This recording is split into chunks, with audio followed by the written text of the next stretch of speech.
आप देख रहे हैं नेट्रिक न्यूज, साहस सच कहने का। नमस्कार, नेट्रिक न्यूज में आप सभी का स्वागत है। मैं हूं आपके साथ सपना दुबे। लोकसभा चुनाव में जीत के लिए सभी राजनीतिक दल अपनी कोशिशों में लगे हुए हैं। इसी कड़ी में कई उम्मीदवार विवादित बयानों को लेकर सुर्खियों में बने हुए हैं, चाहे फिर वो बीजेपी का हो या कांग्रेस या फिर गठबंधन का कोई नेता। लेकिन विवादित बयान देने की ये लिस्ट धीरे धीरे और लंबी होती जा रही है। हर कोई आए दिन किसी ना किसी विवादित बयान या किसी नेता को लेकर की गई अश्लील टिप्पणी को लेकर चर्चा में आ ही जाते हैं। चुनावी मौसम में आचार संहिता का उल्लंघन कर रहे इन नेताओं को इस बात पर भी डर नहीं होता है कि चुनाव आयोग इनके इस बर्ताव के लिए इनका नामांकन भी रद्द कर सकता है।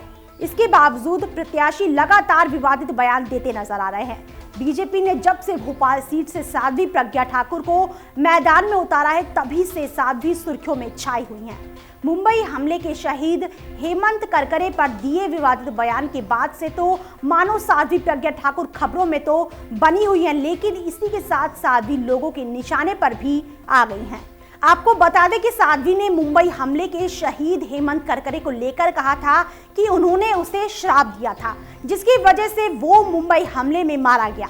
साध्वी के इस बयान के बाद से ही सभी लोग उनकी कड़ी निंदा कर रहे हैं। सबसे पहले हैदराबाद के सांसद असदुद्दीन ओवैसी ने साध्वी को उनके इस बयान को लेकर घेरा। ओवैसी ने साध्वी के बयान को गैर जिम्मेदाराना बताते हुए कहा है कि ये उन शहीदों की बेइज्जती है जो देश की सुरक्षा के लिए अपनी जान तक कुर्बान कर देते हैं। ये सिर्फ 26/11 ही नहीं, बल्कि हर उस बहादुर जवान की बेइज्जती है जो पाकिस्तान से आए आतंकवादियों से लड़ते हुए शहीद हुए हैं। ओवैसी के बाद कांग्रेस नेता प्रिया दत्त ने बीजेपी प्रत्याशी साध्वी प्रज्ञा ठाकुर को शहीद हेमंत करकरे को लेकर दिए विवादित बयान पर हमला बोला है। प्रिया ने अपने ट्विटर अकाउंट पर साध्वी को निशाना साधते हुए कहा है कि मैं बीजेपी कैंडिडेट प्रज्ञा ठाकुर के हेमंत करकरे पर दिए गए बयान का बड़ा विरोध करती हूं। इस तरह के बयान हमारे शहीद जवानों के प्रति बीजेपी की असली भावना को बताते हैं। प्रिया के इस वार पर साध्वी प्रज्ञा ठाकुर ने उनके भाई का नाम लेकर उन पर पलटवार करते हुए लिखा है कि इनके भाई को 1993 में मुंबई में हुए नरसंहार की पूरी जानकारी थी। कोर्ट ने उन्हें दोषी पाया और जेल में ये सजा भी काट कर आए। इनके दाऊद के साथ जो संबंध है वो आप YouTube पर देख सकते हैं। क्या इन्होंने कभी अपने देशद्रोही भाई का विरोध किया? कभी उसे भी कंडेम कीजिए मैडम। गौरतलब है कि साध्वी इन दिनों चुनाव प्रचार में लगी हुई हैं। हाल ही में साध्वी ने एक चुनावी सभा को संबोधित करते हुए दावा किया है कि वो बाबरी विध्वंस में भी शामिल थी। इसी के साथ उन्होंने एक बार फिर राम मंदिर मामले को उठाते हुए कहा है कि हम भव्य राम मंदिर बनाएंगे। मैं धर्म की बात कर रही हूँ, अपने राम की बात कर रही हूँ। मैंने जो कहा है उस बात पर अडिग हूँ। दरअसल साध्वी प्रज्ञा अपने विवादित बयान के बाद बॉलीवुड सेलिब्रिटी के निशानों पर बनी हुई हैं।